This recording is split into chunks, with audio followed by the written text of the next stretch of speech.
In compagnia della mia collezione di mini GP, GP1, GP2 e GP3, oggi presentiamo l'F66 John Cooper Works 3 porte. Sì, perché sul mercato ci sono due John Cooper Works, non una. Una, la termica, derivata dalla versione precedente, ne parleremo, e l'altra, l'elettrica, la BEV. L'obiettivo di questo video è comparare termica verso elettrica e raccontarvi le differenze. Iniziamo dalle due vetture. Ben conosciuta la termica perché è la piattaforma UKL2, quella della versione precedente, l'F56, con degli aggiornamenti ma non completamente modificata. Questa pensate sia la stessa Mini? No, nulla in comune. Questa, pensate, è creata in partnership tra BMW e Great Wall Motor, una delle principali aziende cinesi in termini di volumi e produzioni, per creare una piattaforma 100% elettrica.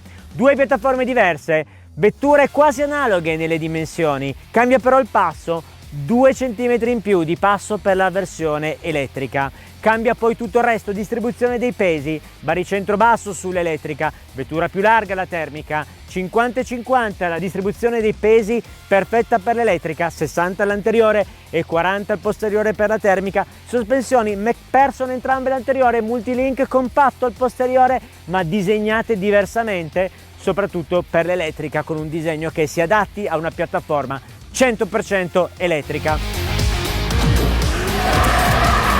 La termica ha il 2 litri, quello ben conosciuto già dell'F56, con gli stessi 231 cavalli, ma cambia la coppia, leggermente modificata a rialzo, 380 Nm, così come il cambio, il 7 rapporti di CT doppia frizione è più veloce negli innesti, molto migliorato. E invece l'elettrica è un motore da 258 cavalli complessivi più un overboost di 20 kW, circa 25-30 cavalli, che vi permette in accelerazione, in sorpasso, di fare ancora leggera differenza. Batteria non enorme da 54,5 kWh, ma adeguata su una macchina di queste dimensioni. E poi il telaio, ancora torniamo su questo elemento, più 20% di rigidità torsionale, come ho già detto, 50-50 di distribuzione perfetta per l'elettrica, ma rispetto alla termica a 250 kg in più l'elettrica, questa è più leggera. Impianto frenante è quello, posizione di guida leggermente più avanzata per quello che riguarda l'elettrica.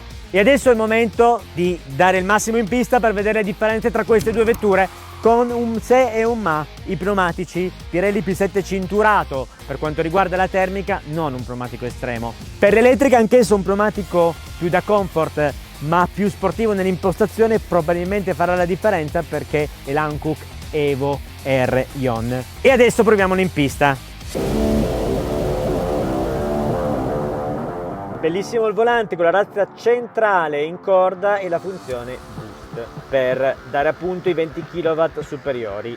Mettiamo go-kart feeling, quindi l'impostazione go-kart, driving dynamics, DSC off. E siamo senza controlli, via!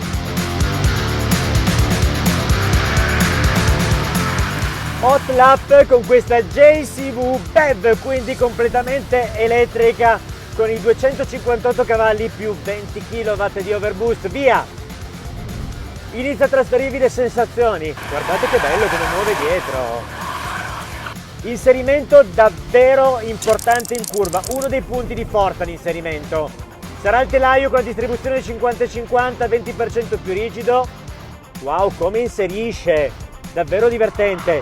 Sarà probabilmente il baricentro basso per via delle batterie, ma i 250 kg in più della termica non si sentono, ma la macchina inserisce molto bene. Il motore c'è, veloce ma non è eccezionale. Probabilmente potremmo puntare su qualcosa di più perché il telaio potrebbe reggere cavallerie ancora superiori. Inserimento davvero sublime, buona la frenata di questa BEV. Attivo il pulsante boost. Ecco, questa botta c'è ma non è così incredibile, mi aspettavo di più. Che inserimento qua nello stretto. Trazione molto buona. Certo, io l'LSD, il differenziale autobloccante, vedete come perdo la traiettoria se accelero con lo sterzo non perfettamente dritto. L'avrei messo un torque vectoring più aggressivo, però Mini ha preferito così. Grip veramente importante, a me stupisce il grip di questa vettura, non so se è il pneumatico ma veramente eccellente. Non mi aspettavo di una termica un grip di questo livello. inserimento sull'ultima curva, uso poco lo sterzo, ricordarsi di inserire ma poi di aprire il gas solo a sterzo completamente dritto. La vettura è bella, bella davvero. Oltretutto il culetto è divertente, guardate come si muove. Certo non facciamo numeri, però è davvero divertente il posteriore. È sicura, rimane una macchina sicura. Però appena rilascio il gas perdo un po' di linea dietro e questo mi aiuta a inserire. Certo, avessi il torque vector o un LSD, quando apro gas il comportamento tra posteriore e anteriore sarebbe più coerente. Però mi ha stupito, bravi, davvero un bellissimo lavoro, curioso di sapere il tempo ora. E anche qui sulla termica il mitico volante con la razza in corda, la funzione boost è qua meno sensata a mio avviso perché sono le stesse palette che guidano il cambio che mettiamo in manuale, ma prima oltre alla dinamica di guida go-kart, dinamica di marcia DSC off e il cambio S1 in manuale. Via! E adesso hot lap con la versione termica. Riuscirà la versione termica, 140 anni di storia di motore termico, a vendicare il tempo eccellente fatto dalla versione elettrica? Lo scopriamo subito. Via, prima curva, cambio, sì, migliorato come abbiamo detto il DCT, in downshift inserisce un po' meglio le marce.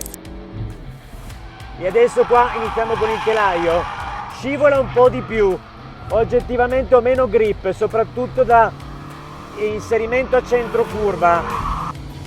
La coppia è meno poderosa, nel senso che è più alta, ma quando parto dall'uscita qui siamo un po' lunghi, vedete come perdo l'anteriore, devo stare attento a non usare con l'anteriore.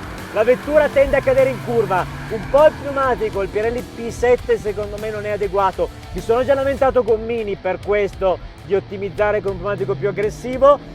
E poi c'è anche il telaio meno rigido e il 60-40 di distribuzione di potenza all'anteriore che non aiuta.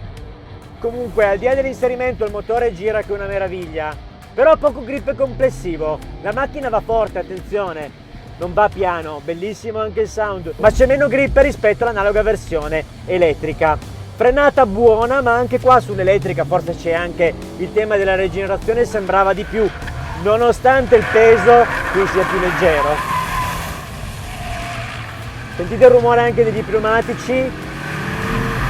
La vettura è eccellente, migliorata rispetto alla precedente versione, va anche forte, ma a livello dinamico l'elettrico ha qualcosa in più a mio avviso. Via, scarichiamo tutta la potenza, adesso proviamo il telaio, il termine di sicurezza se muove dietro. Devo dire, muove dietro meno dell'analoga versione elettrica, è più sicura, più stabile come conformazione.